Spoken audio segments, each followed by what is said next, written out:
ரொம்பவே டேஸ்டான KitKat milk shake சிம்பிளாக எப்படி செய்யலாம் அப்படின்னு சொல்லிட்டு வாங்க வீடியோ பார்த்துடலாம். காய்ச்சாத பால் இருக்கும் பார்த்திங்கன்னா, அந்த கெட்டியான பால் எடுத்துக்கோங்க. இது கூடவே ஐஸ் க்யூப் சேர்த்துக்கோங்க. அதோடு சேர்த்து இப்போ சாக்லேட் சிரப் இருக்கும் பார்த்திங்கன்னா, அதை சேர்த்துக்கலாம்.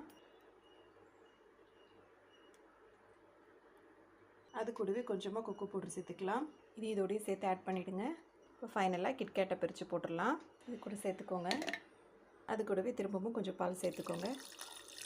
இந்த அளவுகள் எல்லாமே உங்களுக்கு தேவையான அளவுக்கு அதிகமாக்கிக்கலாம். இப்போ இதை நல்லா அரைச்சிட்டு வந்துடலாம். கொஞ்சமாக ஜீனி இல்லை நாட்டு சர்க்கரை சேர்த்துக்கலாம். இதோடு சேர்த்துக்கோங்க. இப்போ நீங்கள் எந்த கிளாஸ் பரிமாற போகிறீங்களோ அந்த கிளாஸ் எடுத்துக்கோங்க. அதை சுற்றிலையுமே சாக்லேட்டு சிரப் இருக்கும் பார்த்திங்களா, அதை ஸ்ப்ரெட் பண்ணி விட்டுக்கோங்க. இப்படி சுற்றி நீங்கள் ஊற்றும் போதே அதுவே அழகாக ட்ரை அப்படியே கீழே வந்துடும். நம்ம அரைச்சி எடுத்தது பாருங்கள், நல்லா நிறையா நல்லா சூப்பராக இருக்கும். இப்போ அந்த கிளாஸில் ஊற்றிடலாம்.